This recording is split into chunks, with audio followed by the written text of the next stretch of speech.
afternoon. I'm going to start exactly on time because we have a very full program.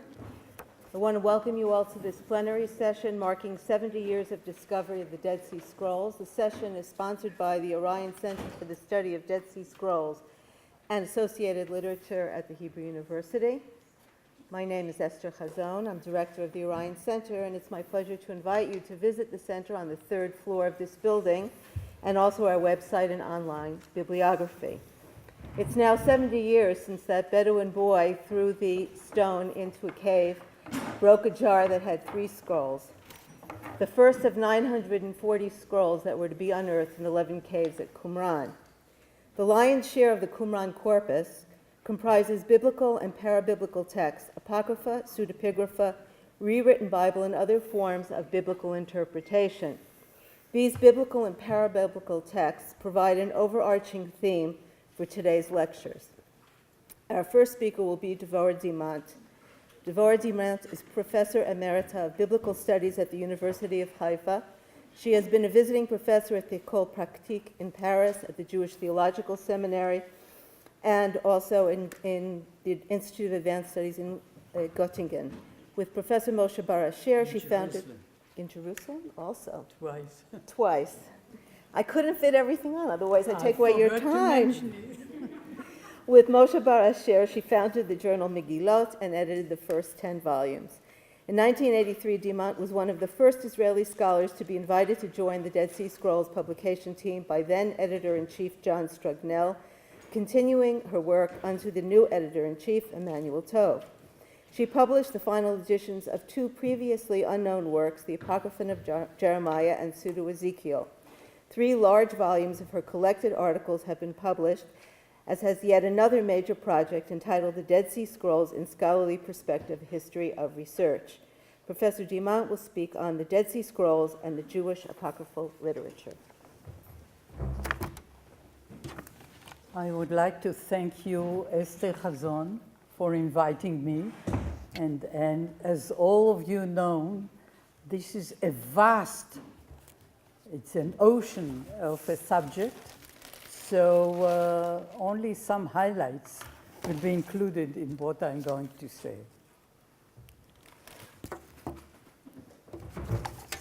Nothing prepared the scholarly world for the discovery of some 900 Hebrew, Aramaic, and Greek manuscripts in 11 caves near the site of Qumran. Shomim? Unearthed between 947 and 956, the massive numbers of manuscripts, the novelty of their contents, and the profusions of their new genres were overwhelming. The sorting, editing, and making sense of this mass presented a formidable task, the extent of which has only now been fully realized following the publication of the entire collection more than 50 years after its initial discovery. As a result of this protracted process, our understanding of ancient Jewish literature created in the last centuries of the Second Temple era has been transformed completely. Penned between 300 BC and the middle of the 1st century CE, the wealth and diversity of the Qumran documents provide evidence of the hitherto unsuspected, vigorous literary activity taking place at that time among the Jews in the land of Israel. The metamorphosis of our perception of this literature is well illustrated by one section of the Qumran library, namely what is usually labeled, or used to be labeled, apocryphal writings. The first editors approached the Qumran specimens from the perspective of the previously known collections of ancient Jewish writings outside the Bible, compiled by in German by Emil Couch in 900s and in English by Robert H. Charles in 912. Their anthologies divided the works from the Second Temple period into two categories. The first, traditionally named the Apocrypha, consisted of Jewish works incorporated into the Christian scriptures. The second included Jewish compositions transmitted in translation by Christian traders. The Apocrypha thus comprises books such as Tobit, Judith, 1 and 2 Maccabees, Ben Sirah, and the Wisdom of Solomon. Only a few of them, of course. To the pseudepigrapha have been assigned such books as 1 Enoch, Jubilees, known from the Ethiopic translations, and the Testaments of the 12 Patriarchs, available in the Greek version. The early compilations of Couch and Charles established the framework of method and approach adopted by all scholars prior to the discovery of the scrolls, including the first Qumran scholars themselves, including myself. And you can still see the marks of it in the titles that were given to the various, some of the various manuscripts. Not surprisingly, the first identified copies of apocryphal writings found among the Qumran documents were those of compositions already known in full from various ancient translations. 1 Enoch, Jubilees, the Testament of Levi, and Tobit. The importance of these Qumran copies was perceived at the time to reside mainly in their newly established date and in the respective original languages.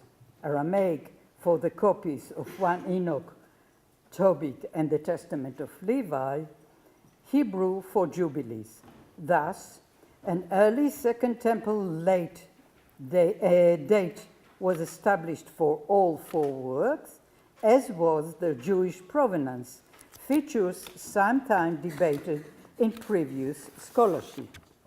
However, during the early stage of the Qumran research, the wider context of these works remained in the shadow, since the novel and exciting sectarian writings coming to light in the first phase of the discoveries garnered most of the attention. For it so happened that the first scrolls extracted by the Bedouins from Qumran Cave 1 were those composed by the members of the community that occupied the site, apparently, the site of Qumran, the community rule, the war scroll, the Hodayot, and the Pesher of Habakkuk. In large measure, these first published sectarian texts, in conjunction with the excavation at the Qumran site, were responsible for the diffuse picture of a secluded and ascetic group that lived in the desert region bordering the Dead Sea, separated from the life and belief of the majority in Israel at the time. The above-mentioned apocryphal writings, familiar from other sources, did not quite belong to this picture. They remained, therefore, at the fringes of the scholarly preoccupation, which was centered around the sectarian text, given the delayed full publication. It took another 30 years to situate the Qumran apocryphal works within the contemporary literary scene and to fit them into the Qumran library, a process that is still ongoing.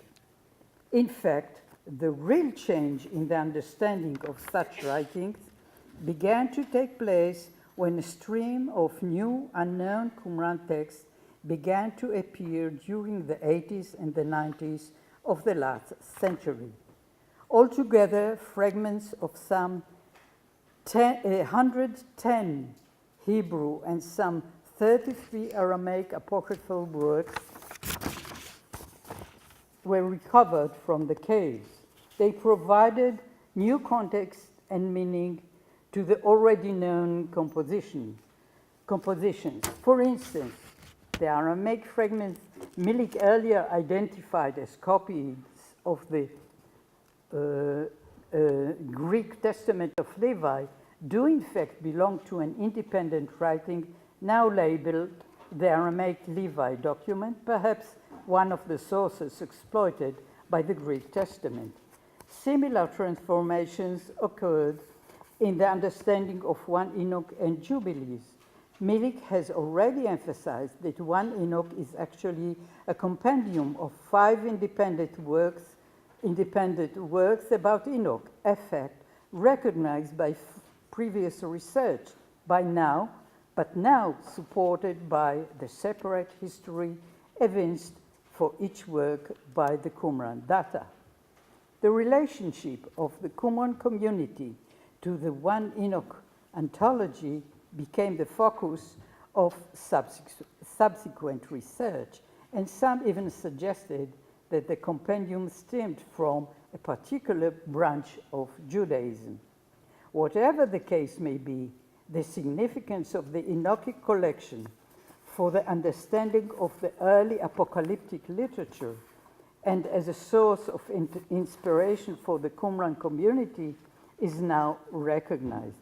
It is now appreciated in a new way and placed in a broader context of contemporary Jewish literature.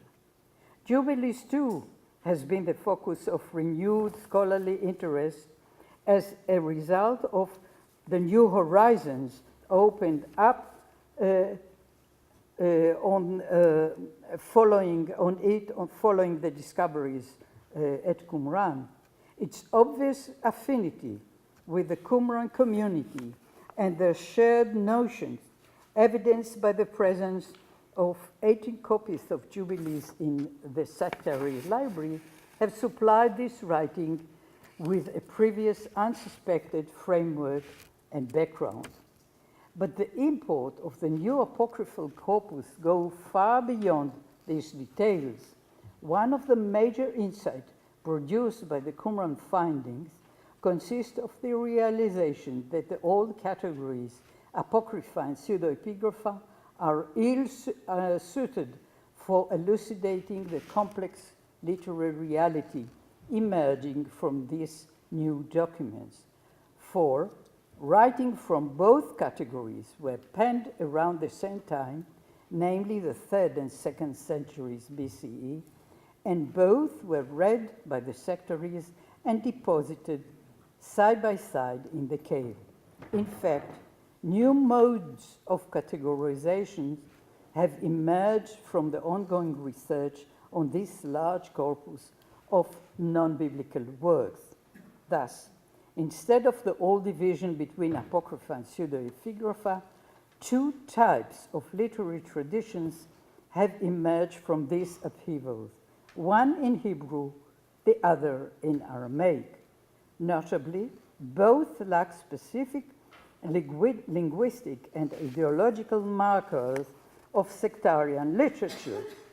While the texts of the community were already familiar following the publication of the manuscript of Cave 1, it was only the full publication of the Cave 4 collection in the last decades that produced a large and multifaceted number of Hebrew and Aramaic non-biblical texts. Particularly astonishing was the numerous Hebrew composition of varying sizes that rework biblical texts to various degrees, most of them hitherto unknown. Texts belonging to this group are characterized by reworking the biblical models by literary techniques such as abbreviations, omissions, and amplifications with new non-biblical materials. One of the striking features of these texts is their proximity to biblical manuscripts in respect to the methods of reworking their sources. This phenomenon, therefore, raises a series of new questions related to the relationship between the rewritten Bible works and proper biblical texts. For the 200 biblical texts yielded by the scrolls open a window on the editing process employed prior to the final codification. They attest to a fluidity of textual forms and to procedures used for editing them. The affinity in some respects between the biblical text and the para-biblical text at times blurs the boundaries between the two genres. But in my opinion, the distinction between the two should nevertheless be maintained. By choosing Hebrew, sorry, as a means of expression, the apocryphal rewritten Bible composition define their literary and thematical scope as being closely attached to the Hebrew Bible. This is made evident by their language and subject matter, and I have discussed it in various publications. Adopting Aramaic as their vehicle of expressions, the Qumran corpus of Aramaic texts presents a different approach to the Hebrew Bible. Although inspired by the biblical traditions and their modes of expression, these Aramaic creations develop them in a broader and more flexible manner, involving different topics and styles. As a corpus, these works provide a new and broader context to the previously unknown Aramaic works, such as 1 Enoch, the Aramaic Levi document, and the Genesis Apocryphal. For these three writings turn out to be part of a larger group of Aramaic works elaborating the lives of the biblical patriarchs, all found among the scrolls. A particular trait of this Aramaic group is its interest in primordial times and the flood. For to 1 Enoch is now added the Aramaic work labeled the Book of Giants, which relates the deeds of the giants, the offsprings of the sinful angels and women. It appears that an interest in such themes was nurtured by circles that produced this Aramaic text, as well as by the Qumranites, who stored them in their library, a topic that merits further study. Why, for example, they chose this subject? What was the purpose of elaborating them? One of the remarkable and novel features that emerge from the study of the Aramaic text is the fitting of the Book of Tobit into the Aramaic patriarchal literature, sharing common theme and concerns. Tobit is now revealed to be an Aramaic work composed in the land of Israel with numerous affinities to the Aramaic literature concerning the patriarchs discovered among the scrolls. A new and surprising light is shed by the Qumran Aramaic text on the book of Daniel. The Qumran Trove produced a series of texts related to Daniel in different ways. In addition to the 8 Qumran copies of the book itself, also surfaced a group of Aramaic works particularly related to the Aramaic stories of Daniel. One of them, labeled The Prayer of Nabonidus, presents a scene very similar to that in Daniel 4. The manuscript, now named Pseudo-Daniel, actually reworks Daniel itself. Another vision transmitted in the framework of an Aramaic court tale refers to the 4 kingdoms represented by 4 trees, resembling the 4 kingdom scheme in the vision of Daniel chapter 2. Several other Aramaic court tales from Qumran display affinity to Daniel, such as the so-called Jews at the Persian court. So the book of Daniel, in particular, its Aramaic stories in Daniel 2:6, is thus provided with a larger body of related compositions. Apparently, the tales in Daniel were drawn from a larger repository of such stories, a fact also suggested by other specimens of Aramaic court tales found among the scrolls. But the centrality of the book of Daniel itself and its special merit and place in relation to the apocalyptic literature merits a separate study.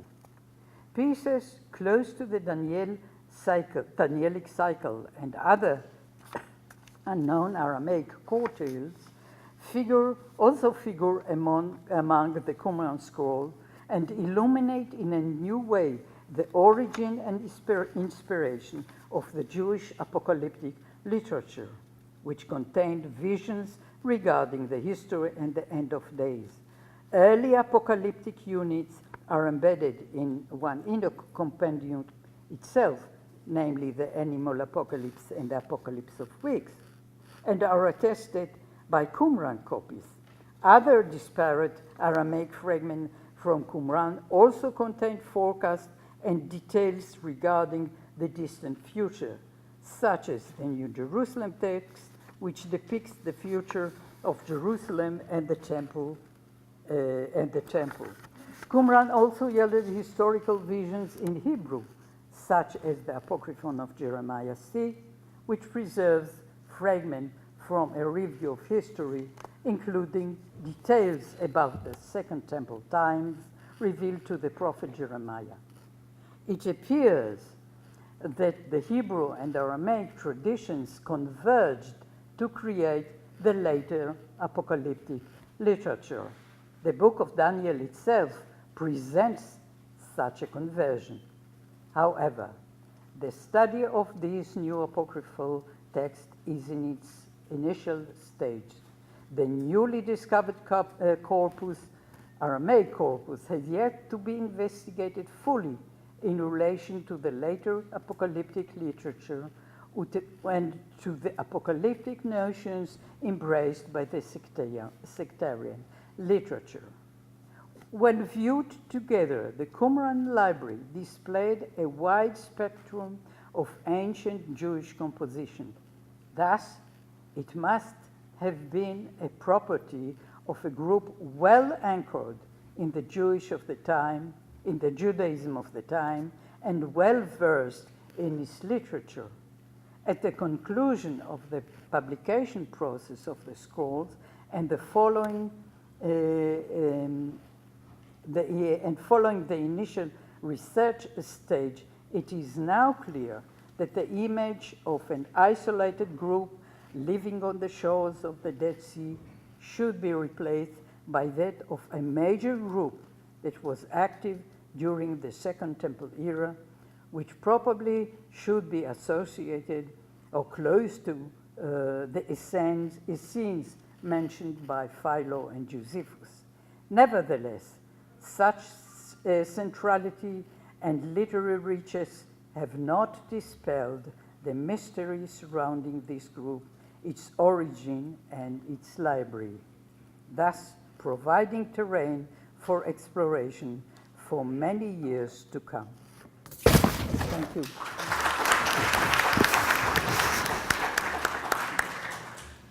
Our next speaker will be Emmanuel Tov. Emmanuel Tov is the J.L. Magnus Professor of Bible Emeritus in the Bible Department at the Hebrew University.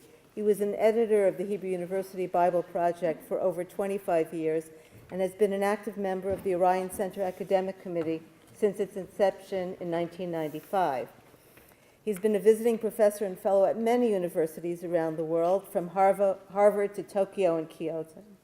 He has received numerous prizes and grants, including the Humboldt Research Prize, the Emmett Prize, and the prestigious Israel Prize in 2009.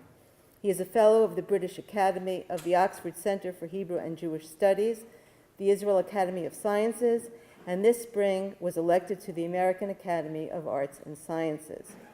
These prizes honor Tov's major contribution to the study of the biblical text and the Septuagint, noting especially his seminal work, The Textual Criticism of the Hebrew Bible, now I believe in its 3rd edition, and his incredible achievement as editor-in-chief of the Dead Sea Scrolls publication project. Appointed in 1990, Emmanuel Tov acted quickly to inventory the scrolls, fragments, and photographs, expand the editorial team, and redistribute the text that had not been published during the previous 40 years. He oversaw the team's work and the production of 33 volumes in the Discoveries in the Judean Desert series, bringing the complete publication of the Dead Sea Scrolls to fruition in 2010. I am proud to introduce Emmanuel Tov, who will speak on the exegesis of the Bible enriched by the Dead Sea Scrolls.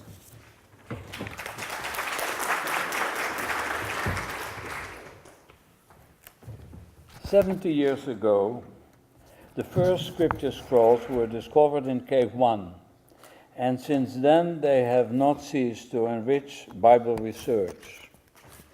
Merely some of the aspects of that research were affected by the discovery of the scrolls, namely the study of the text and language and its exegesis, while most literary critical problems remain untouched by the Judean Desert Scrolls.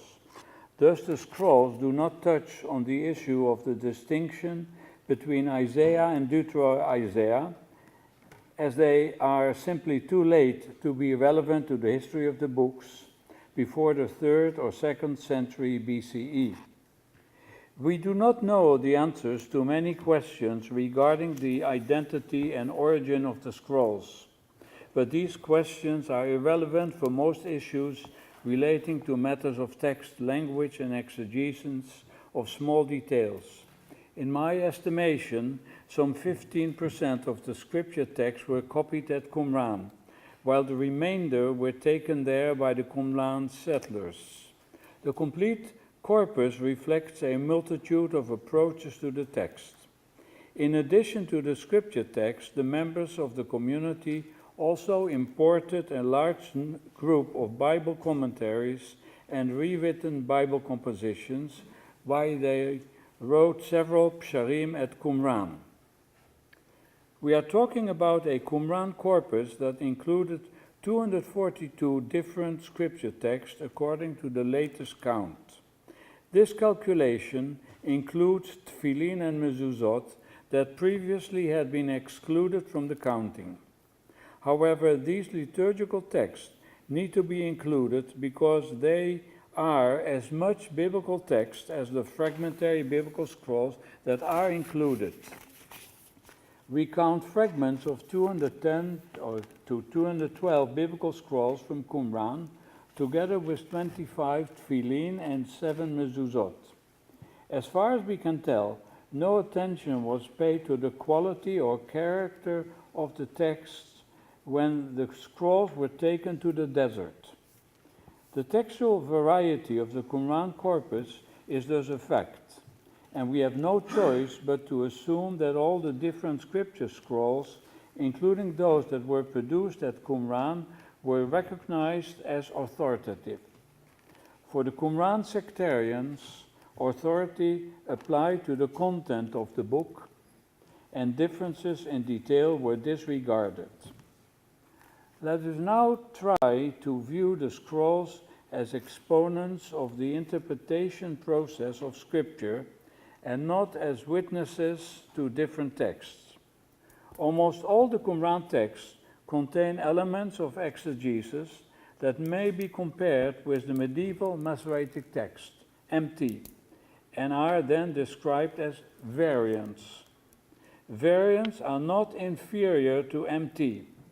They are different, and since MT is taken as the yardstick to which all texts are compared, these different readings are named variants.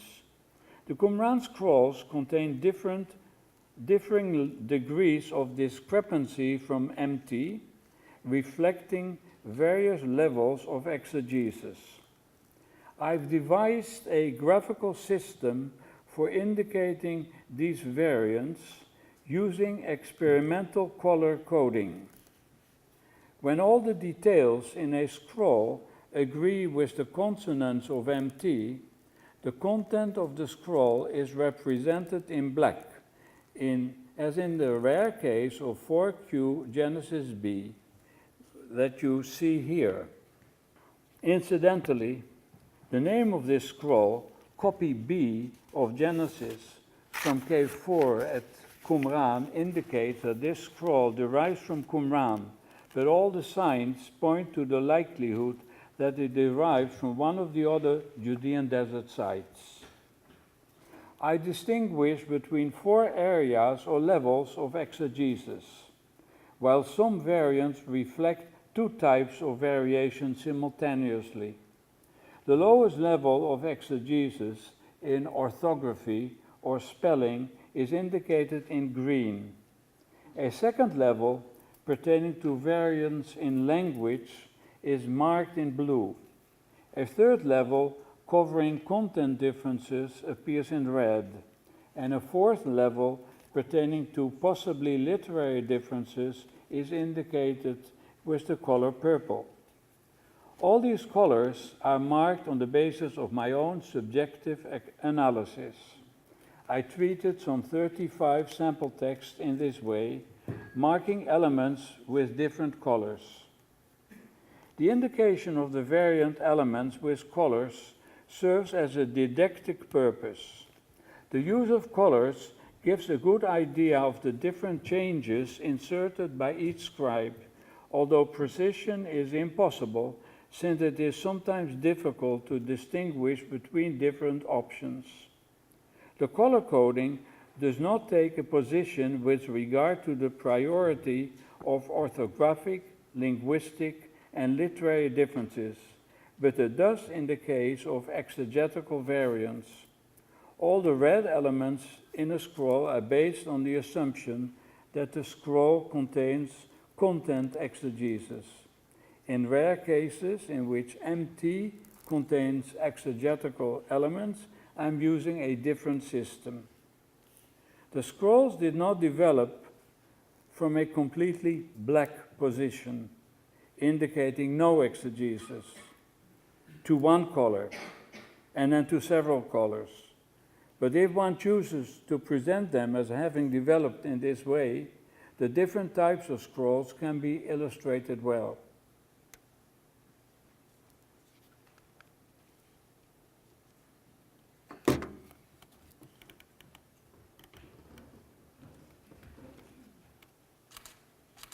Very few fragments are completely black, as is 4Q Genesis B that I just showed you. The lowest level of interpretation is the filling in of matres lectiones, creating green patches, as in the first preserved column of 4Q Paleo-Exodus M, when compared with MT. It has a similar number of spelling differences when compared with the Samaritan Pentateuch, which is the next slide.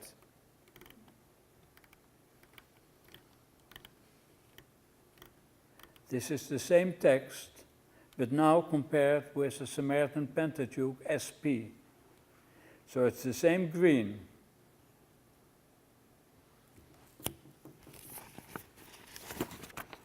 The main differences between this column and MT and SP are thus in spelling, while in other columns there are many differences in language and content.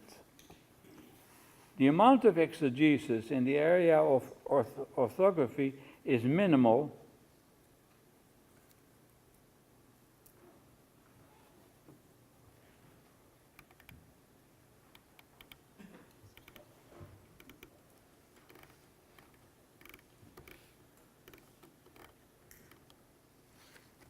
in most cases. A scribe filled in the orthography from defective to plane, or in the case of 1Q Isaiah A, to superplane. However, there are more meaningful cases in the analysis of spelling. For example, Isaiah 62:4. The difference between the two texts is in spelling. Both words derived from Shin Mem Mem He, which was interpreted in MT as the noun shmama and in the scroll as the participle shin shomema. The understanding of the scroll is preferable, as it matches the participle in the parallel stick, lo ye'amir od azuva. The blue color points to linguistic differences, as in 4Q Genesis G.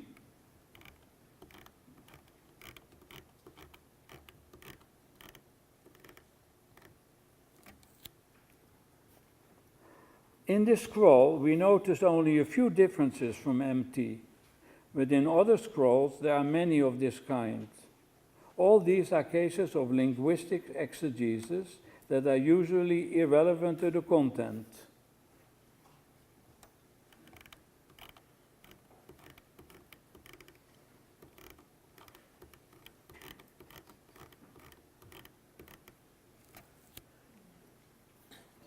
In this case, the noun yom has been replaced with yomam in the scroll.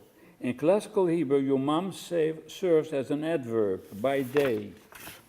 However, in late biblical Hebrew, yomam assumed the same meaning as yom, as shown by this scroll, by the Samaritan Pentateuch in Genesis 8:22, and by 4Q 503, where it occurs many times as or hayomam. And in verse 14, MT starts verse 14 with a Joseph form, Yehi, but continues with a Vikatal form. Instead, the scroll harmonizes with two Joseph forms.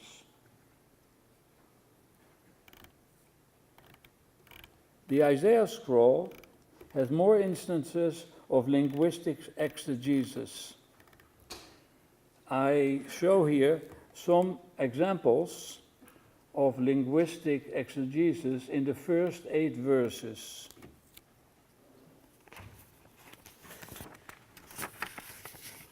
Cases of content exegesis are colored in red, with the understanding that the exegesis is included in the Qumran scroll. Such exegesis is recognizable in large and small details, although the boundary between content exegesis and linguistic change is often difficult to determine. From the large body of content changes, I randomly select a few meaningful changes. 11, it is clear that Samuel was to be a Nazir, and even more so from a plus in the Septuagint in that verse. Yet the actual term Nazir is not used in the MT and LX6. In the textual tradition of Samuel, the term thus occurs only in 4Q as part of a long plus. The next example, 4Q expanded the description of the gifts to the priest based on the prescriptions of Leviticus 7, thus increasing the sins of Eli's sons. Scholars often name this kind of change nomistic, based on the nomos, the law of the Torah, especially in the wake of studies by Alexander Roffet. And the next one. As far as I know, this is the only gloss in the biblical Dead Sea Scrolls in the true sense of the word. That is, a word explaining another word. In the spoken language of the Second Temple period, shamir had a secondary meaning of iron, to which the glossator probably referred.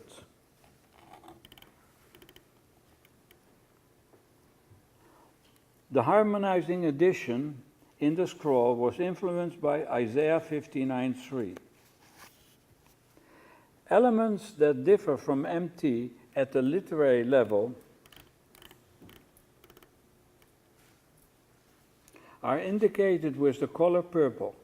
For example, 4Q Josh A.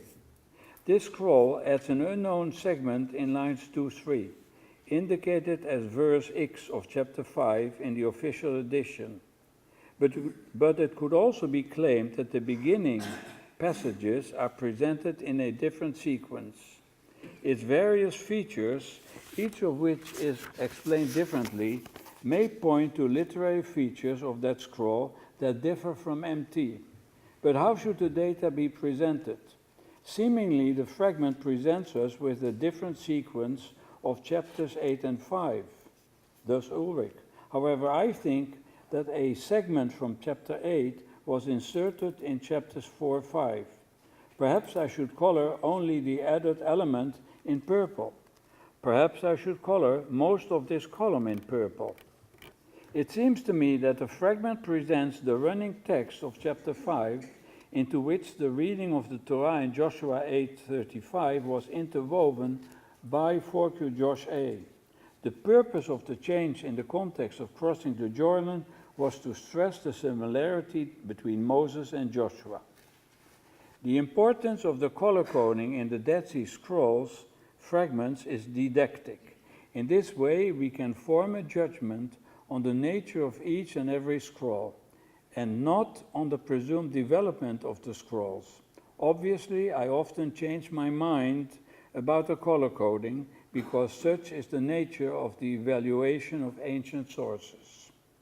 We now start at the other end of the analysis, beginning with some general thoughts about the exegetical procedure. The processes of writing, interpretation, and rewriting have been an integral part of the development of the biblical literature since the days of the creation of that literature. Since we picture the beginning of several genres of the biblical literature as oral compositions, the rewriting actually took place as rephrasing. Creative minds constantly rephrased earlier formulations. The biblical psalms were created in such a process, and in rare cases we can reconstruct different oral stages after they were committed to writing in different environments.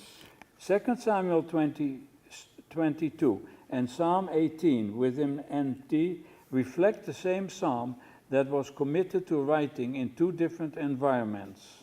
Some of the differences between Psalm 14 and 53 should be regarded in the same way. They were included in different books, the first and second books of Psalms, and subsequently were developed in different ways. In my view, some of the differences between the parallel Psalms within MT illustrate the type of differences between early formulations of the same composition. This pertains to the interchange of synonymous words that are early variations, such as shown on the screen. The same type of variants are extant in the scrolls found at Qumran, applied not only to the Psalmodic literature, but also to the other literary genres, narratives, law codes, prophetic experiences, etc. When the compositions were committed to writing, early scribes felt free to make the same changes that were made during the oral transmission stage. Learned scribes took the liberty to deviate from the earlier text when inserting large and small changes, such as those mentioned above. The small changes involved single words or two words. The larger changes involved large-scale rewriting, such as in the pre-Samaritan text and the SP, the long version of the MT of Jeremiah, and the midrashic sources of the LX6 of 1 Kings, Esther, and Daniel. Rewriting as a form of developing scripture is found in all textual branches of the scripture text, including the Proto-MT. In the case of the letter text, this took place until that text was no longer changed, probably in the 3rd pre-Christian century.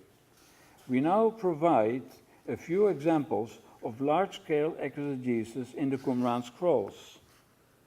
Scrolls that are very close to MT reflect only a small amount of such exegesis, while some scrolls that reflect a free approach towards the traditional text contain much exegesis of this type. The 5 scrolls that are named 4Q reworked Pentateuch, A to E, probably contain the largest amount of content exegesis among the Qumran scrolls. They contain so much exegesis that it was even doubted whether they are biblical scrolls at all, and therefore they were initially published as so-called reworked Bible compositions. Scripture devotes only 2 verses to the Song of Miriam, which appears immediately after the Song of Moses at the sea. The words of verse 21 merely repeat the beginning of the song at the sea with a different beginning, and it remains unclear, but it remains unclear what Miriam really sang. In any event, someone in antiquity thought it unfitting that the Song of Miriam had no real content. The scribe of 4Q RPC, or his source, provided the only known description. We do not know its full content, but there were at least 7 lines of text. Several of the phrases of Miriam's song repeat words. Several of the phrases of Miriam's song, you have to stay here, of Miriam's song repeat words of the Song of Moses. The root ga'o in lines 2 and 7 is reminiscent of Exodus 15, 1 and 7, and the phrases b'mayim adirim is reminiscent of verse 15. The song also contains several elements of praise to God. It ends with these words, and he exalted her to their heights. Apparently, the female person mentioned is Miriam, and God elevates her from a lowly status to one of triumph, as in the reversal of the fate of the low, deprived, and poor in the Song of Hannah. The interpretation of this detail is debated, but the very existence of a Song of Miriam renders its author to one of the very first feminists. Harmonization is a major force behind the changes made to texts, based on the concept that God's writings should be harmonious with one another. Therefore, the differences between the 2 formulations of the Decalogue, Exodus 20 and Deuteronomy 5, are constantly harmonized. The main difference between them pertains to the commandment of the Sabbath. In Exodus, the Sabbath is given a universal argument, while Deuteronomy provides a social justification. As a rule, the scribes of Exodus and Deuteronomy left these major differences between the 2 versions intact, but some did not, inserting harmonizing changes. These changes usually involved the addition of the argument for the Sabbath in Exodus to Deuteronomy. In this way, 4Q Deuteronomy N, Esther, you're in the footnotes, and LX6b combined both reasons for the Sabbath observance. First that of Deuteronomy and subsequently that of Exodus. This harmonizing addition is understandable, since it is not easy to accept that Scripture should include 2 different reasons for the Sabbath. It must have been difficult for some readers that exactly the same topic was dealt with in different places in the Pentateuchal law codes, sometimes in the same way and sometimes in a somewhat different fashion. In order to overcome this difficulty, the Mishnah codified the different laws in one coherent unit. On a much smaller scale, the scribes of some Qumran scrolls juxtaposed different laws. Thus, the Sukkot laws, which appear separately in Numbers 29:30 and Deuteronomy 16, were combined exegetically by 4Q RPD. The process started, as in the biblical exegesis, continued in the biblical scrolls, such as those found among the Dead Sea Scrolls. Subsequently, the post-biblical compositions that retell the content of the Bible constantly apply exegesis to the scripture text. The story of the Torah caught the imagination of the listeners and readers, and the legal material which formed the basis of Jewish life was constantly reinterpreted.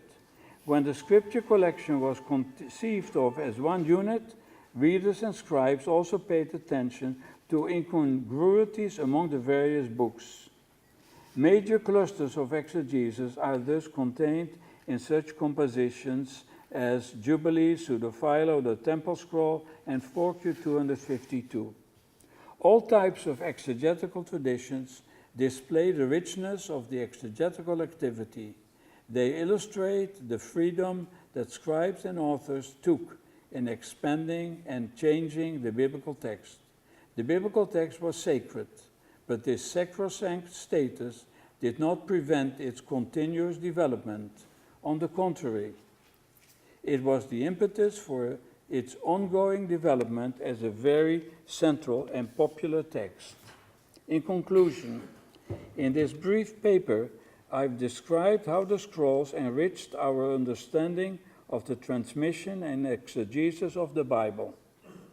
I hope that the experimental color coding of the categories of differences between the scrolls and MT enhance an understanding of the individual scrolls, since defining an issue goes halfway towards finding a solution. The study of language, text, and exegesis go hand in hand. All I could do in this short time is provide no more than a taste of the material.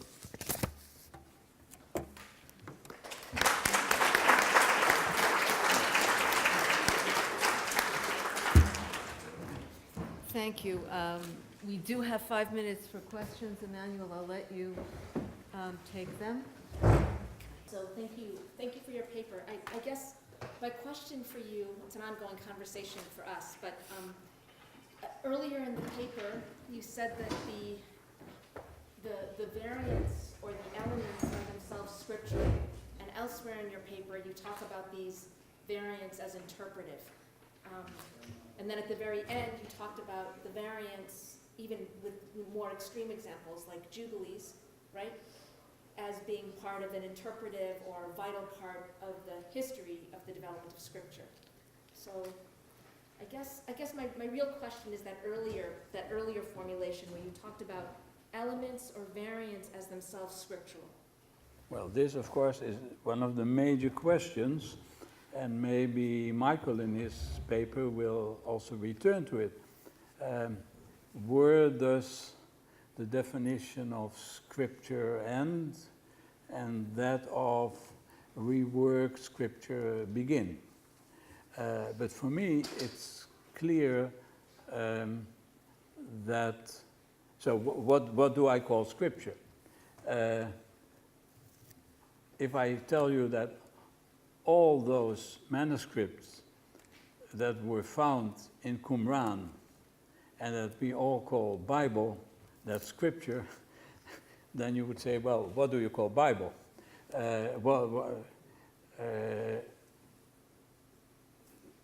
All those, the problem is really 4Q rework Pentateuch. But if we leave that aside for a moment, all those manuscripts that have major elements of exegesis are scripture. Also, the Septuagint, and that's where my own development started, basically. Also, the Septuagint is scripture. And the major differences in the Septuagint that were based, in my view, on a different Hebrew Vorlage, like in 1 Kings, Esther and Daniel, they are all scripture, let alone the small elements. So then we come to 4Q reworked Pentateuch and the Song of Miriam. That's all scripture. So basically, it's only when you come to completely different manuscripts, like Jubilees. Well, but for some people, even Jubilees is scripture. But for those, but I'm not talking about them, but the regular group of people who take in a more limited form scripture in the same way as we take, as Judaism at that time took it, I don't think there's a major problem there. But the boundary has moved. We are willing, also in my own thinking, we are willing to accept more formed as scripture than we were, or than I was, 20 years ago. Otherwise, I would not have published 4Q reworked Pentateuch in the way I published it. Okay, so our next speaker, and there is a handout which Shiran is going to distribute. Thank you, Shiran. Our third speaker is Hindy ניימן. Hindy ניימן is the Oriel and Lang Professor of the Interpretation of Holy Scripture at the University of Oxford, where she also serves as the director of the Center for the Bible in Humanities. There are 50 handouts. Right. Okay. She has previously, so if possible, if two people are sitting very close together and you're willing to share, that would be a great contribution to the scholarly cause. She has previously held positions in Notre Dame, the University of Toronto, and Yale. She has served as the editor of the thematic issues of Dead Sea Discoveries and as editor of the supplement series of the Journal for the Study of Judaism. Hindy ניימן has written extensively on parabiblical literature, including her 3 published books, Seconding Sinai, The Development of Mosaic Discourse in Second Temple Judaism, Past Renewals, Interpretive Authority, Renewed Revelation, and the Quest for Perfection, and Losing the Temple and Recovering the Future, and Analysis of Fourth Ezra. We look forward to her 2 forthcoming books, Reading Practices and the Vitality of Scripture, with Oxford University Press, and Biblical Reading, Critical Hermeneutics out of Ancient Sources, with Fordham University Press. Hindy ניימן will speak on rethinking the contours of the biblical corpus through the lens of the Dead Sea Scrolls.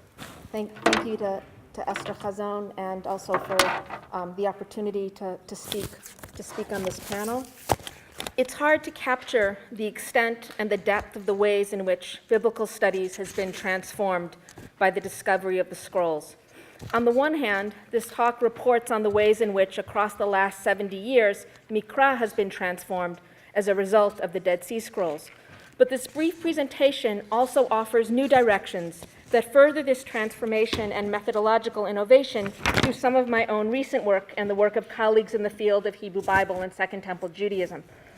I want to acknowledge that the full impact of that transformation has not yet been integrated into the field as a whole, by which I mean Bible or biblical studies. It's not just the study of Mikra or Hebrew Bible that's changed, but the entire concept of Mikra has been transformed. The boundaries of what is biblical has changed, and even more than that are the ways in which the processes of composition and transmission have been transformed. Much of what we've come to understand about composition, authorship, pluriformity, and interpretation has been transformed through our interaction with these scrolls. On the matter of canon, we've come to know that Mikra, as we know it, was not assembled and was not obviously limited to the collection we know of as the 22 or 24 books of the Jewish Bible. To be sure, they were known, copied, and authorized, but that's not to say that there were no other members of the collection as canon or as authorized literature. But the debates around the bipartite, tripartite canons have resurfaced in part because of the scrolls. Our canonical and textual categories and nomenclature were challenged. But what happened as a result of those findings was that our minds were opened up to the possibilities of different and alternative ways of thinking about ritual, prayer, law, and text study. This is a process which is ongoing and emerging as we continue to discover, re-identify, and recontextualize the scrolls. In many ways, we as scholars came to understand that both Rabbinic Judaism and ancient Christianity were in formation in the last centuries before the Common Era, and that there were traditions that were on the one hand emerging, and on the other that they were intimately separate. The division between canonical and non-canonical, or between authentic and inauthentic, was equally complicated due to the findings. At first, the categories that already existed, genre of biblical writings, etc., were used to organize and contextualize the scrolls. So in a sense, the scrolls were placed in a straitjacket in order to accommodate what we already knew to be true for Mikra and also for New Testament. Additionally, rabbinical categories and patristic categories constrained and overdetermined our readings and analyses. So these new texts were apocryphal, or pseudonymous, or extra-canonical. They couldn't challenge the fault lines between the canonical and the non-canonical, but these assumptions gradually and continuously have been changing and emerging. The impact has touched all aspects of biblical studies. Even the resistant canonical positions have had to acknowledge the place and relevance of these texts that are nowhere in Hebrew or the Christian canon, at the very least, that they're relevant to understanding the formation of ancient Jewish and early Christian communities and self-understanding. The scrolls, like so-called intertestamental literature, is a misrepresentation.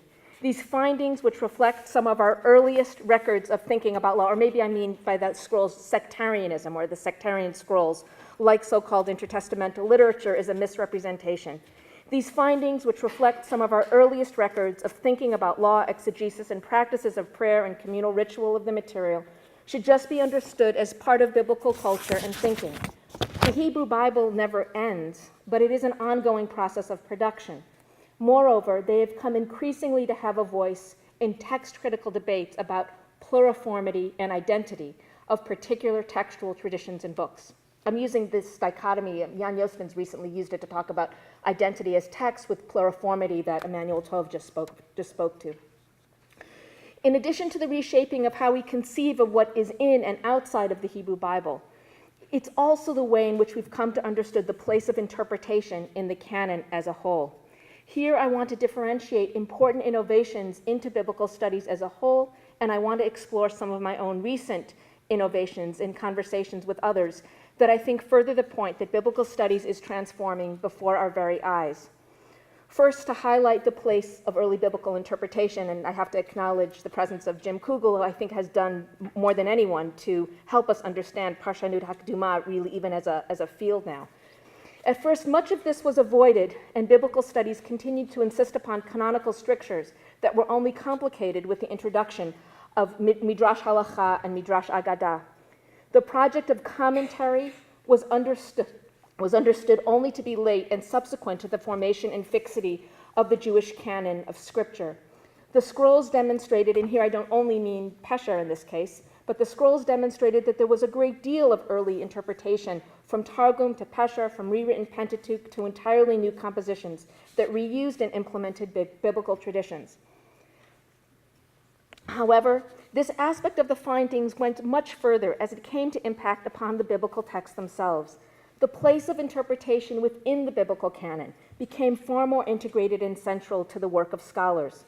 Consideration of the place of interpretation in the very composition of the biblical texts themselves became central to the discourse of biblical studies, and I think Emmanuel Tov's talk is a wonderful illustration of this very point. The study of the scrolls opened up pathways that had not yet been considered. So increasingly, the question is less of how to reconstruct the earliest layer of a text or the differentiation of sources, but rather the critical work of Pentateuchal studies of Jeremiah has increasingly been about charting the growth of tradition through interpretation and compositional variety and flexibility. This brings out a very dynamic, creative, the word that Emmanuel just used was vital, new picture of what biblical authorship might have looked like. The function and place of the author also became far less dominant, as the place of pseudepigraphical attribution was increasingly understood to be an interpretive gesture rather than historical claim to authenticity. But once this variety is recognized, the shape of the collection of texts we already recognized, such as the Psalm scroll, or texts we did not yet know, such as the Shirot Alat HaShabbat or the Hodayot, ask us to take seriously a number of different possibilities. Did these collections keep growing? Were they other collections? Or was there a demand and essential role of liturgy that was absolutely prior to 70 CE, so that 70 CE was not a watershed for the prominence of prayer, but instead prayer, textual study, and the emergence of Judaism apart from temple already had great prominence, but not only in the diaspora, but also Greek-speaking communities. And we can already see this in a Semitic register as evidenced amongst the scrolls. So here I'm contrasting what people said with, for example, with respect to the growth of Hellenistic synagogal prayers on the one hand, and yet we still have this growth of liturgical traditions in Hebrew and Aramaic. Our understanding of the centrality of the apocalyptic imagination was also deeply underestimated prior to the discovery of the scrolls. This has transformed not only the importance and centrality, as Michael Sigal has pointed out, of a work like Daniel, but also the importance and centrality of what are only moments in the Hebrew Bible about heavenly ascent and the growth and urgency of apocalyptic thinking. So in addition to Enoch or the so-called Jubilees apocalypse, there are also deuterocanonical texts that have come to play a more prominent role in biblical studies because of two things. First, we have fragments of Ben Sira and also have identified texts with profound affinities with such texts as 4th Ezra and 2nd Baruch. The growth of apocalyptic and heavenly ascent literature was for sure to be minimized in Jewish sources. Enoch does not have a prominent role in normative rabbinic circles, albeit some attention is paid to ascent literature in the Hechalot materials.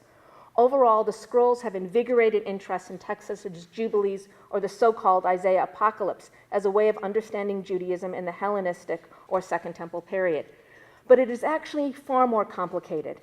These so-called apocalyptic texts do not reinforce categories that we have had for genre, be it apocalyptic, prophetic, or wisdom, but rather the scrolls defy them completely, or at least partly, so at least there are no clear lines of demarcation. This challenge to what was already understood to be generic is no longer binding. Rather, we've come to understand that what we as scholars understood as literary categories from the 1970s or the 1980s, literary theory and critical thinking about genre, were far more like features of particular texts, which have far less affinities across a broad range of texts than had been too sharply delineated. That's not to say that the categories that scholars identified were not productive, but rather that they were far too rigid to accommodate the new information that we are still processing in light of the scrolls from Qumran. Thus, the categorization is far too limiting to accommodate our own new reality. Such texts as the Shirot exemplify interpretation and new psalms, but also engage with prophetic accounts of heavenly ascent and angelic discourse. Texts such as 4Q instruction, while to be sure the text embodies apocalyptic elements, it's also a text about wisdom, prayer, mysticism, law, and prophetic hope. Or such texts as the Apostrophe to Zion. It's at once a rewriting of Lamentations and Psalm 137, but also captures the radical hope and redemptive prayer of Isaiah, of 3rd Isaiah. These texts are not to be relegated to boxes, but they represent the vibrancy and vitality of a biblical tradition that is not yet, or perhaps never fixed in the way that the Reformation will freeze the traditions of the Hebrew Bible, and the way in which historicism came to speak of history as stable. In the second part of this paper, I want to offer a few of my own insights into this research, which I believe can further contribute to my overall argument that biblical studies is radically transforming by the work we do in the scrolls as part of the broader field of Mikra. Each of these points are intended to demonstrate the ways in which, even very recently, how the scrolls are transforming the way we look at, read, and see the scrolls and the biblical materials. So first I'm going to talk a little bit about 4Q instruction, which is the first text on your handout. Recent work has called into question how to contextualize some of the later traditions of the scrolls. This work has challenged prior assumptions about the division between Hellenistic and Greek traditions and Hebrew or Aramaic traditions, what I like to speak of as linguistic border crossing. Here, I think that the Hellenistic context for many of our later biblical texts and later interpolations have been overlooked in the spirit of privileging earlier or First Temple or exilic traditions in the larger Mesopotamian or Persian context. Nothing about my argument would undermine any of that contextual work. However, I also want to highlight the importance and centrality of a Greek context for thinking about some of the later texts. I've proposed conceptual affinities between concepts across this linguistic divide of Hebrew and Greek traditions. By contextualizing texts as 4Q instruction or Pesher Habakkuk, I believe we can unlock some of the deeper philosophical concepts that are shaping and even inspiring some of the hermeneutical work that is taking place in the context of new production as exemplified in the scrolls. The writings of Philo of Alexandria, or additionally the Wisdom of Solomon, can help us see the ways in which Greek and Jewish concepts are being integrated with one another in ways that generate new concepts of perfection, of the self, of exemplarity, and the archetype. The relationship between the law and the city, between heavenly and earthly correspondences, both with respect to the text and the formation of the polis or the community, are relevant here. Here I'll just mention a few key terms from the fragment that I've included here. The language of Tavnit Kadoshim as paradigma or as the archetype. A little bit earlier on, the language of heavenly writing and inscribed tablets with larger implications for thinking about graphos nomos and natural law. And finally, the language of knowledge and differentiation between good and evil, and again between earthly and heavenly correspondences. These points can, of course, be located within the biblical tradition and have a larger Mesopotamian context in which we can think about heavenly writing and even the dissemination of knowledge from the gods. However, there is also a broader Hellenistic context through which we can come to understand heavenly and earthly correspondences, and here I have in mind in particular allegoresis, although not limited to allegoresis. the language of paradigma and archetype, as well as spiritual and physical separateness, the language of basar and of ruach, that we can also explore in Hellenistic, contemporaneous, and even slightly later Jewish Greek traditions, is already developed in 4Q instruction. My argument here is simply that the scrolls help us understand a broader and deeper connection to the world of composition, the context, and the text production, biblical, not strictly speaking canonical, and even new compositions such as 4Q instruction, or my next example. Let's take a brief look, if you will, at the second example, which is apostrophe to Zion. I'm going to talk about this in a second, but those of you that know the text well will know that it's Tuhar Hamas, not Chet Samach Mem, like the sixth line down. Sorry about that. It should be purified as violence from your midst. Okay. Another important example is about the place of reading and writing as a mode of recovery. It's clear that already in response to 70 CE, there was radical rethinking and reinterpretation of Eicha. Esther Chazon and Adele Berlin and Menachem Kister in particular has written extensively on apostrophe to Zion have noticed this. What's clear already in the scrolls, and here I have particularly text 2 in mind, is that there's already a creative and innovative composition of Kina that even precedes the fourth vision of fourth Ezra, which, if I'm not mistaken, Esther Chazon marked many, many years ago in conversation with Michael Stone in the Hermeneutic commentary that was the earliest Kina. And here I want to say that we can already mark the work around an exile that was never fully overcome, and yet nevertheless an exile that can overcome through prayer, interpretation, and new creation, through community, text, and ritual. The scrolls, and I'm stepping back from this text for a moment, the scrolls depict one such community that's radically innovative. This text, apostrophe to Zion, explicitly and self-consciously performs a Shira Chadasha that now pulls the threads together of Zechirah, of Deuteronomy 6:5, of new prophecy, new authorized scripture, and ultimately constructs itself as a new psalm or even a prayer. It's a radical reworking of a lament, now an imminent redemptive present, which is future-oriented. It is a new text, which I want to read as a summation of numerous intertexts, but it's also a text that will come to be generative for future texts and interpretive communities. Not as a text that was preserved and disseminated, but rather as a snapshot in time of how people thought of hope, loss, recovery, ongoing revelation, and access to God. This prayer, this psalm, this mizmor is fully integrated within the many prophetic and liturgical biblical texts, and yet it's a radically new text for our corpus. So I already alluded to this, really developing something that Menachem wrote a number of years ago. It really turns Eicha, and especially Kuf Lamed Zayin on the waters, Al Naharot Bavel, on its head. The lament is now a context for a new song. It's a song of memory, of joy, not of loss and revenge. I'm just starting with line 1, as Korech Levrachat Zion. The song that could not be sung in 137 is now performed with a new place, a new song, a new hope, and a renewed Zion, the idealized place and the location itself.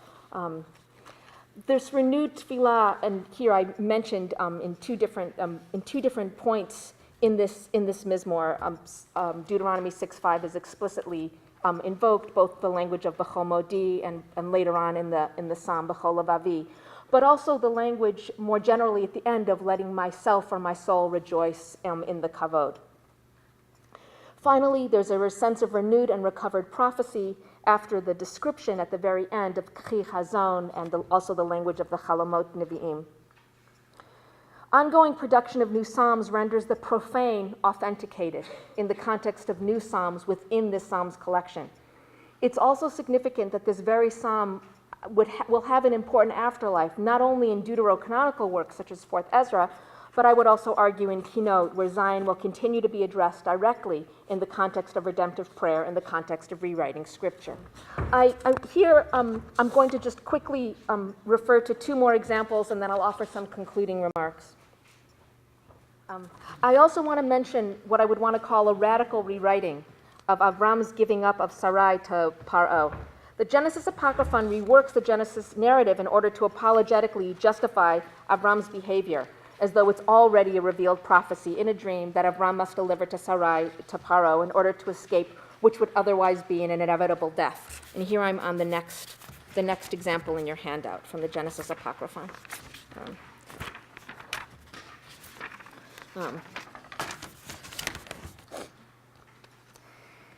It's clear that this text struggles with ethical challenge that's put to Avram. How could he risk the honor and the life of his wife? The answer is that this action is necessary, and necessary compromise is not only determined through prophecy, but that Sarai, his own wife, calls for this act in order to spare her husband. Ethical rewriting and reworking is already evident in texts such as Chronicles and Daniel, and perhaps even Joshua in the rethinking of Abraham. But the Genesis Apocryphon pushes readers to think and rethink the ethical implications and to interpret accordingly.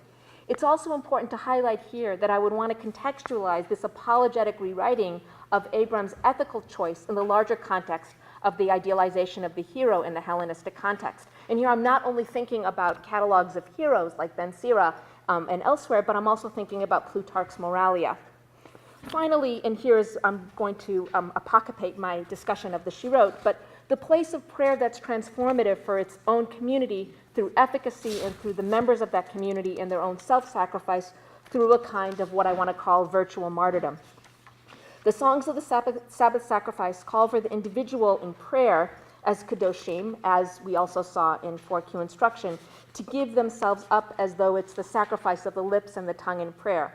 This is the very prayer that enables the transformation of the yachad in kadoshim and into a kind of suspension into an in-between space or a liminal space, and a kind of transformation in the creation of the community of angels. And here I've put fragments from 4Q 400, 404, and 403 on the handout. Here, time does not permit me to talk about this in great detail, but I want to argue that we see a major development and emergence of prayer that helps us both reconceive of earlier biblical prayers as precursors, but also a kind of vitality that emerges over time as later mystical traditions emerge, but also as a vital engagement with angelic prayer and aspiration towards the perfection of the self, which also becomes part of the discourse. This too needs to be located within the larger context to think about the aspiration to become mind or soul alone, as we see not only in the Greek philosophical texts, but also in some of the Jewish Greek texts. And to become mind or soul alone, as well as the idealization and perfectionist aspiration in late antiquity that I also mentioned in my comments about the Genesis Apocryphon. The traditions of the Dead Sea Scrolls are exemplifications of a vital and ever-growing biblical tradition of text.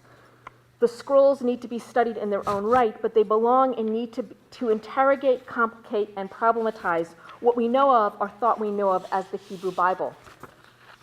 These past 70 years have been years of discovery, naming, identification, and analysis of texts that were new to us. We were asked to identify and categorize, which we did, but we also didn't have a chance to fully integrate that knowledge into the fields of biblical studies more general in ancient Judaism. I'm calling not only for a rethinking about the scrolls in their own right, but addressing biblicists to take paths that were never taken because our knowledge of the vitality and ongoing emergence of biblical traditions were hidden from our own fields, our minds, and our history.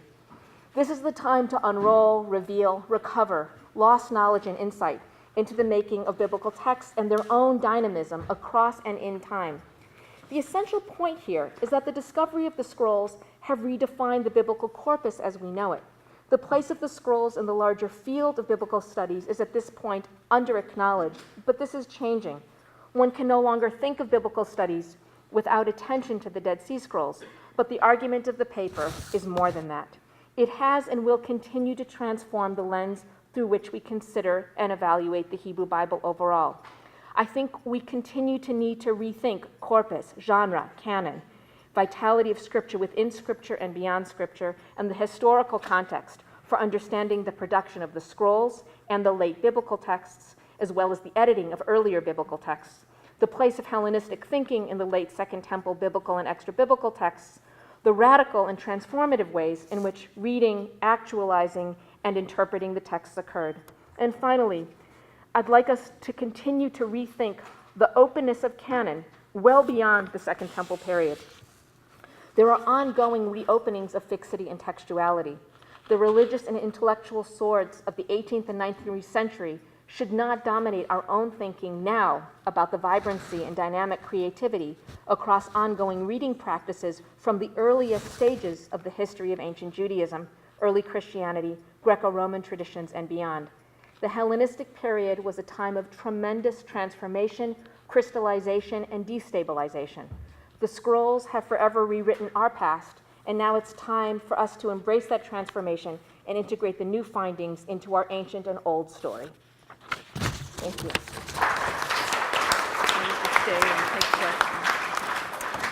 We have, Would you consider taking these questions as not merely academic questions, but also political questions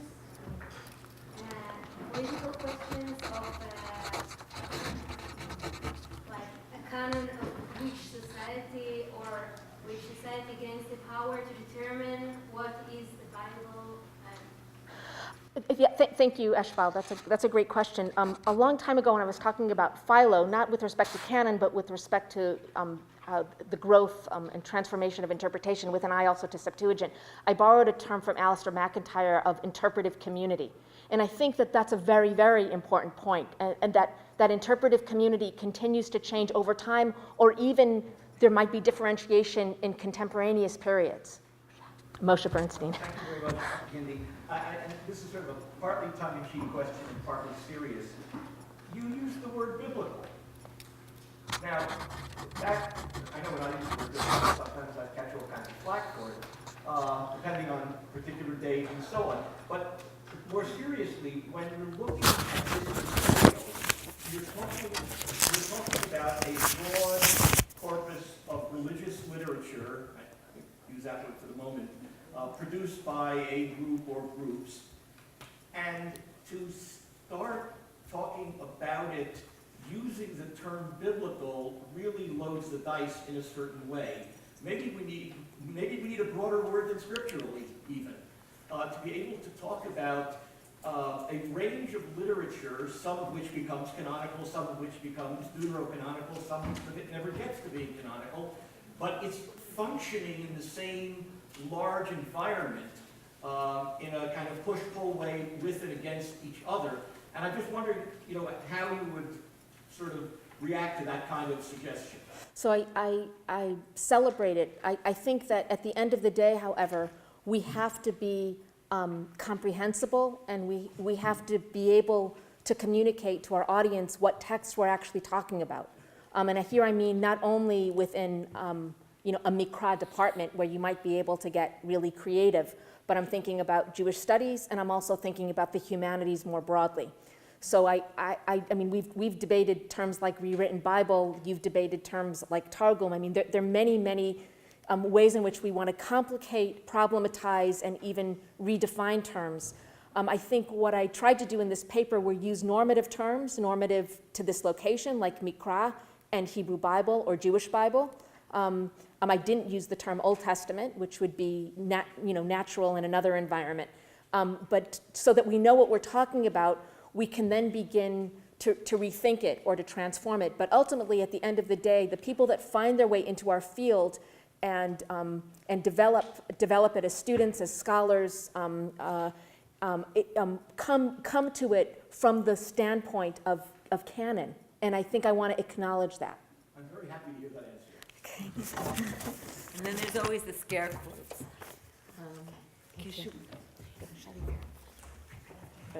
I have a... Is that your watch? Michael's watch?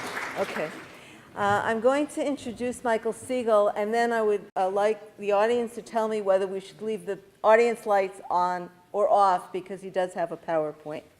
So last speaker in the session will be Michael Sigal. Michael Sigal holds now, I can never say the name of this chair properly. You have to take me to Japan to do this. Okay, Takeji Otsuku chair. How did you pronounce it? Okay, that's it. In Bible studies in the Bible department at Hebrew University. He is editor of the Hebrew University Bible Project, which is now completing the edition of the 12 Minor Prophets. He's currently the head of the Mandel Institute of Jewish Studies and the Orion Center Academic Committee. At the Society of Biblical Literature, Michael Sigal is co-chair of the Qumran section and on the steering committee of the international meeting, which is now taking place in Berlin. He serves on the executive committee of the International Organization for Septuagint and Cognate Studies. He's been awarded several research grants by the Israel Science Foundation, as well as Hebrew University, Humboldt University Cooperation Grant. His groundbreaking book, The Book of Jubilees, Rewritten Bible, Redaction, Ideology, and Theology, revolutionized the study of that pseudepigraphical work. His book on dreams, riddles, and visions, Textual, Contextual, and Intertextual Approaches to the Book of Daniel, was published last year. We anxiously await his complete Anchor Bible commentary on the Book of Daniel. No pressure. Michael Siegel's paper is entitled On Writing and Rewriting in Light of the Dead Sea Scrolls. So we'll get the PowerPoint up, and then you'll tell me if I should shut off the light. So first of all, thank you very much. And the speakers in the panel, we didn't discuss our papers in advance, but you'll see that the discussion that I'm going to present here will be in dialogue with some of the previous papers. The books of the Hebrew Bible were not created ex nihilo from beginning to end, but rather were composed by multiple authors, culling multiple sources and traditions over many centuries. This insight is shared by all critical scholars, although there are, of course, many differences of opinion about the processes by which this took place. In recent decades, and spurred on by the discovery and publication of the biblical Dead Sea Scrolls, scholars have investigated the textual witnesses of the Bible, which in certain cases provide evidence of large-scale differences between them, which can in turn be attributed to aspects of this literary development. While the Dead Sea Scrolls were perhaps the primary catalyst for this scholarly development, much of the evidence for this phenomenon was already found in the Septuagint. When combined, the evidence from these textual witnesses demonstrates the late stages of the literary development of various biblical books. I'm actually going to contradict that sentence later, but I wrote this earlier. Okay. Thus, for example, the copies of the short edition of Jeremiah and fragments of 4Q Jeremiah B and D correspond to the Septuagint version of the book, the shorter version, while 4Q Jeremiah A and C correspond to the longer edition in MT. Scholars have spent the past few decades collecting the standard examples of multiple literary editions of biblical texts and offering analysis of the processes by which they came into being. In Emmanuel To's recent third edition of the Textual Criticism of the Hebrew Bible, he detailed 24 examples of this kind of literary development and textual witnesses from the following biblical books: Jeremiah, Joshua, Ezekiel, Samuel, Proverbs, Genesis, Kings, Judges, Exodus, Esther, Daniel, Ezra, Nehemiah, Chronicles, Numbers, and Psalms. In some instances, the variant editions are limited to specific passages, such as the story of David and Goliath in 1 Samuel 16-18 in MT in the Septuagint, or Psalm 151 in 11Q Psalms A in the Septuagint. In other instances, the changes are more widespread and can be found throughout the book, such as the long and short editions of Jeremiah, or differences throughout the book of Joshua, which are more complex in terms of their consistency or lack thereof.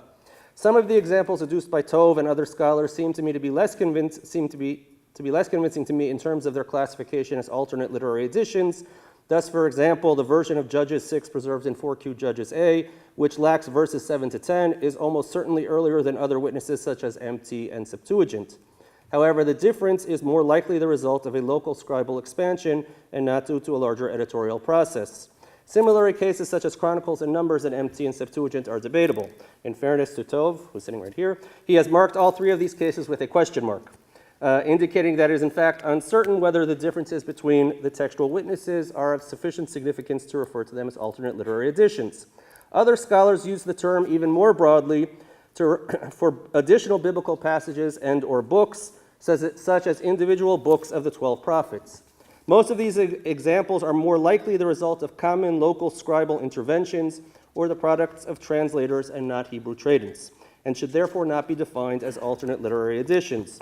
However, these characterizations are all somewhat subjective in and of themselves, and I am not aware of any clear criteria of how to define or identify such literary editions. The lack of a clear scholarly definition is most probably due to the difficulty in trying to generalize literary principles from a broad variety of genres and books, which frequently offer limited evidence. As I will argue below, the lack of such a definition is probably preferable from a theoretical, methodological perspective, and not just a matter of convenience or difficulty. Now, beyond the question of the undisputed textual witnesses of different editions of these books, the Dead Sea Scrolls have also enlightened us about the continued development of the biblical compositions.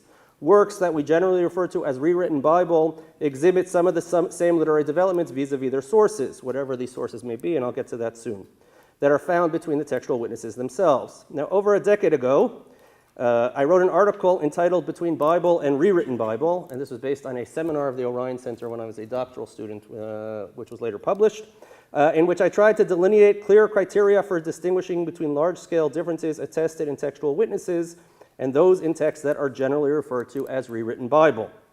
In a strange twist of fate, and you'll understand why by the end of the lecture, I hope, I call it a strange twist of fate, this is one of my most often cited publications.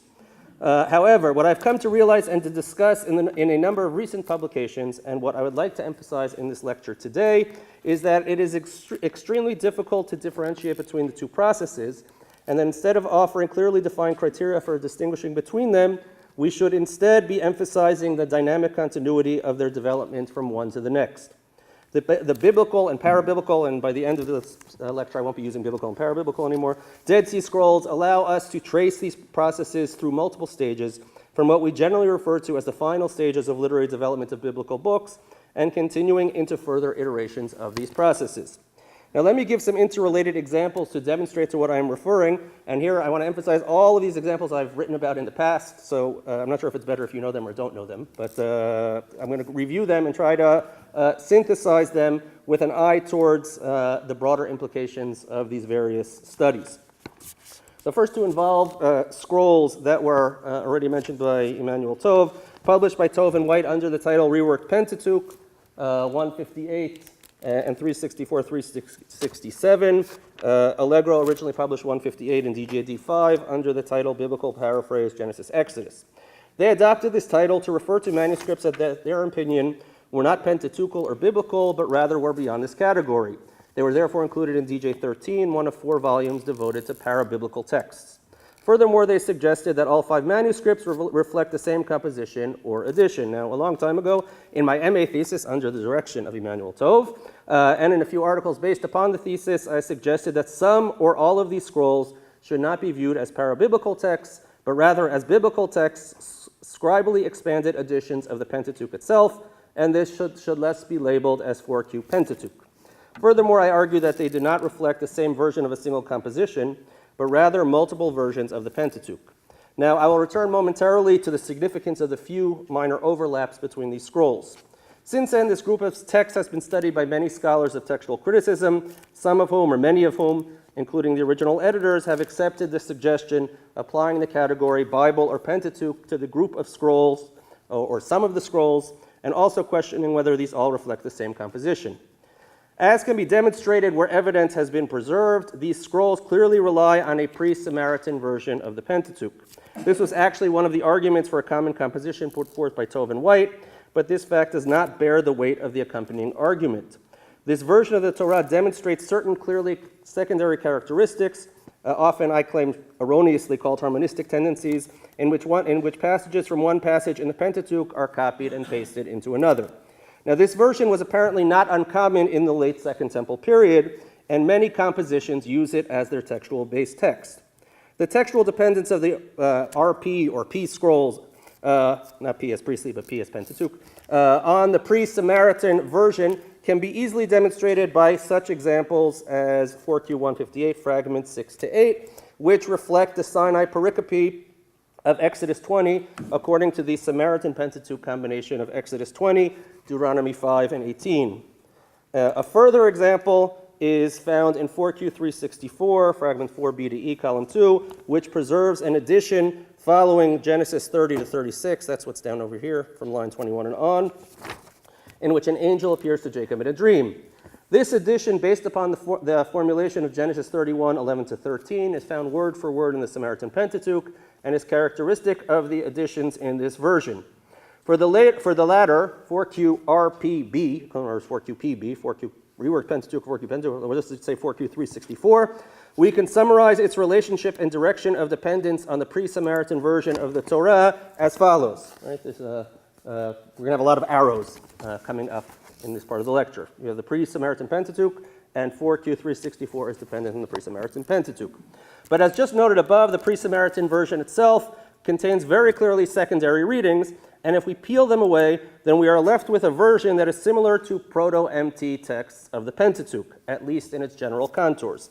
We can thus draw a linear progression as follows. And here when I'm talking about a linear progression, I don't mean in all of its details, but in the general, in a schematic sense, the general contours of the various stages.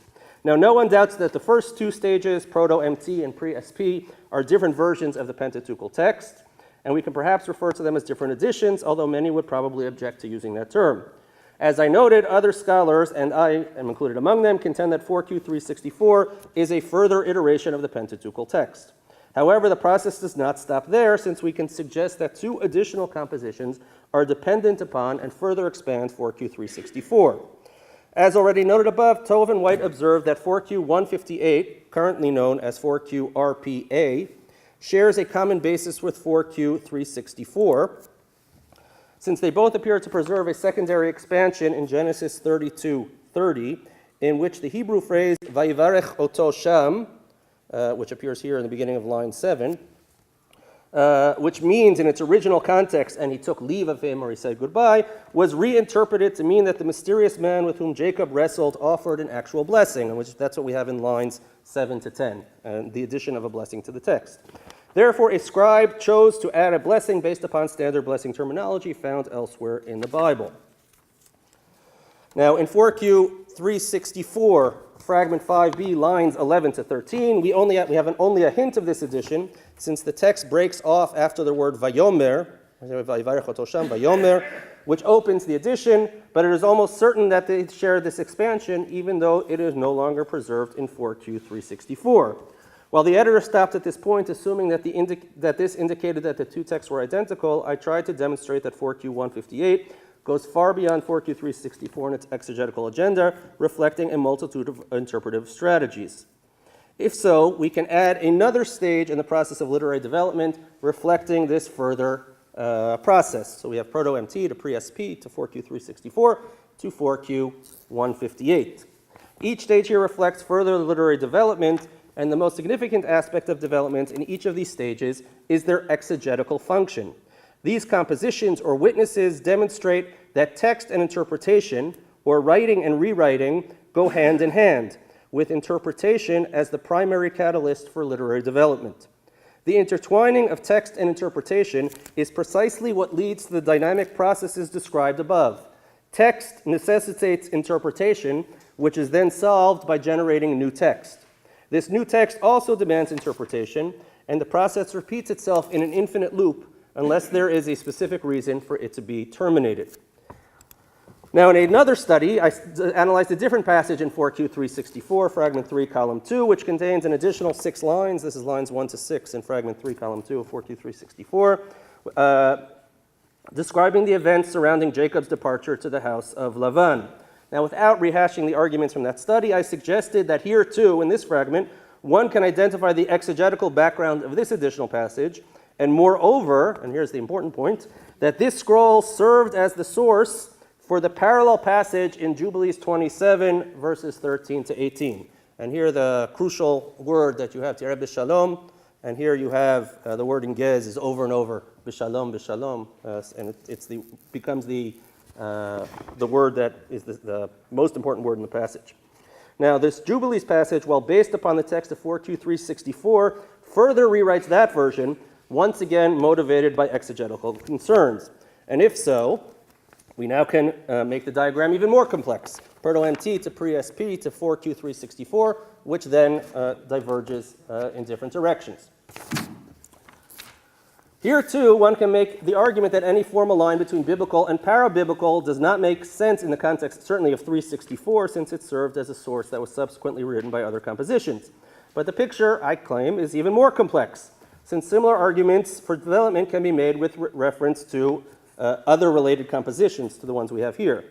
And here I want to talk for a moment about compositions entitled pseudo-jubilees, 4Q225 to 227, 3 scrolls, which were entitled pseudo-jubilees in their official publication in DJD 13 by Vanderkem and Milik.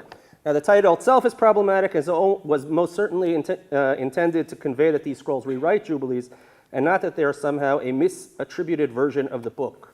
In other words, it's not that this is somehow, we thought it was Jubilees, but it's not Jubilees, but it perhaps would be, or today we would probably call it rewritten Jubilees, and then we would argue whether we can call it rewritten Jubilees, but rewritten Jubilees or para-Jubilees.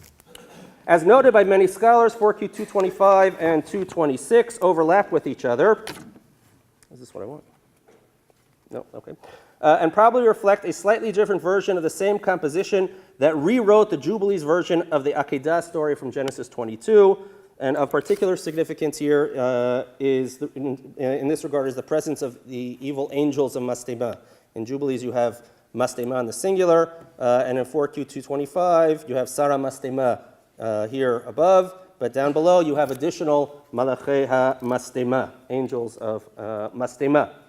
Now, I suggested in an article on this that the rewriting serves an exegetical function within the broader context of Jubilees, according to which the individual angel Mastema of Jubilees 17 to 18 is complemented by additional malevolent angelic helpers, as is found elsewhere in the book.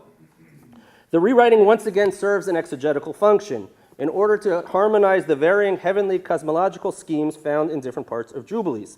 Here too, text, in this instance Jubilees, necessitates interpretation, which generates new text, 4Q 225 to 226.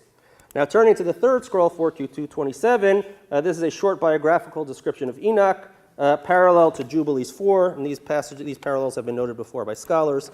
I highlighted and read the parallels from each text. However, in contrast to editors and other scholars who have assessed these scrolls, I suggest, based upon internal arguments, basically based upon chronological arguments, that 4Q 227 is not a rewriting of Jubilees, but rather was one of the sources incorporated by the author or composer of Jubilees. In my estimation, 4Q 227 should be viewed as a rewriting of the text and traditions in Enoch, which was subsequently adopted and adapted in Jubilees. This can be demonstrated, as I already said, based on calculation of the Jubilee period. Okay, now, so here, just the chart becomes a slightly different chart, and then I'll combine them. We have Enoch, which is rewritten in 4Q 227. 4Q 227 is used by Jubilees. At the same time, we can demonstrate that Jubilees uses Enoch directly. The easiest case is by Jubilees 5 using Enoch 10 to 11. And that gives the chart above. Enoch, 4Q 227 Jubilees, and then 4Q 225 to 226 is a rewriting of Jubilees. However, the situation can be further problematized since both Enoch and more intensively Jubilees are based upon different versions of Genesis. In the case of Jubilees, the text used is closer to that of the pre-Samaritan Pentateuch than that of Proto-Masoretic text, although it's not exactly that. But as discussed above, Jubilees appears to be dependent upon scrolls such as 4Q 364, which itself is a version of the Pentateuch. The following chart is an attempt to synthesize together all of the examples discussed above. I don't know if this makes it clearer or less clear, but that's the summary. Now, I would add other works, and here I think I'm going to get in more trouble just with this one sentence, but I'll say it anyway. I would add other works that served as sources for the Book of Jubilees, such as the Genesis Apocryphon, which I think is the source for Jubilees, but we don't have to argue on, I see people shaking their heads, we don't have to argue about specific details here. In other words, even if the arrow is facing in the other direction, it'll still make my point. My point in drawing this diagram is not simply to make specific claims about the direction of development of each of these compositions, though I believe them to be correct, but to demonstrate the complexity and dynamism of these processes. Even if scholars disagree with me on the direction of development of specific compositions and the nature of their interrelationships, the resulting diagram would probably not be any less complex. We are fortunate that we have so many para-pentateuchal, and even more specifically para-Genesis texts, since it allows for a much higher resolution of analysis regarding the interplay of texts. And this greater resolution teaches us that there are no clear-cut patterns of development. Many different textual processes occur: copying, paraphrasing, expanding, abridging, rearranging, and they can occur at almost any stage of the development process. It is perhaps an optical illusion that in those cases where we have few manuscripts or compositions, either direct, I put that in quotes by now, undisputed copies of biblical text, or those works classified as rewritten Bible, because we have so few compositions, we believe that we can easily reconstruct the textual relationship between them with relatively simple linear paradigms of development. When one sees 2 points in a plane, the simplest explanation of their relationship is to draw a direct line between them. However, the moment we add more points, which almost certainly existed even if we no longer can see them, then the models that we develop need to be much more complex.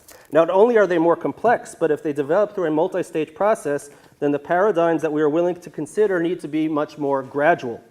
This, of course, makes the entire enterprise more speculative, since in most cases we do not have all the stages along the way. At the same time, it should prevent us from positing overly simplistic, one-dimensional solutions that are limited by the evidence of hand. Now, the same kind of diagram can be created for other books as well, and here I'm just showing you, I'm not going to talk about it, don't worry, of Daniel, Qumran texts what we would call the canonical stages, then MT, the Old Greek and Theodosian, and then which are attested in Hebrew and Aramaic texts from Qumran, and then various texts at the bottom that reuse these other editions. Here too, if I was given more time, then I would attempt to demonstrate to you that an exegetical impulse is the primary motivation behind the creation of each new literary stage in the history of Daniel, including stages before and after what we are generally considered canonical stages in the history of the book. In light of this, the entire notion of a single literary moment in time in which we can describe as the or a canonical biblical text is actually but one moment along a process of development which started before and continued afterwards. And it was almost impossible to point to a starting point or an end point, and the specific points that we do identify using terms such as canonical or authoritative reflect more on the reception of the specific version of the composition than on the literary processes by which it developed at different stages.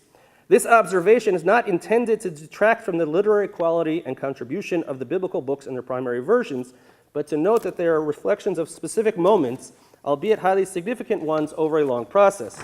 If this is the case, then the term rewritten Bible, which indicates a relatively static process in which a specific version of a composition is rewritten in another, does not accurately reflect the much more dynamic processes that take place in the literary development of each work. I therefore suggest that it is more appropriate to speak of rewriting the Bible rather than rewritten Bible, which indicates this dynamic nature. As you may have noticed, the examples I've adduced are all based upon insights that exegesis is a primary catalyst, or the primary catalyst, I would say, in the generation of new texts. Not only is it a catalyst, but it also can serve as a key to unraveling the direction of development between them. Scholars can agree that two or more compositions are related genetically to one another, but often disagree on how to assess their relationship. The arguments and analyses put forth above led to the methodological principle that text generates interpretation, which then generates text. Therefore, the way to determine direction of dependence is to identify the interpretive processes at work that bridge the two different versions or compositions. This is not always a simple task. It is also certainly not the only criterion by which to determine the relationship between them, and one can think of historical updating, agenda-driven changes, or literary considerations as well.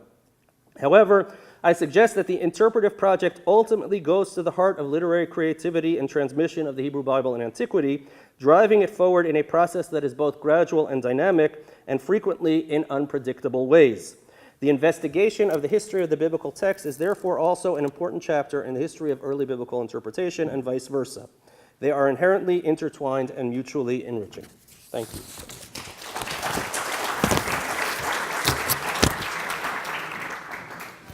Thank you very much. I have to say the mathematical background comes together with the humanities here very nicely. And thank the audience as well.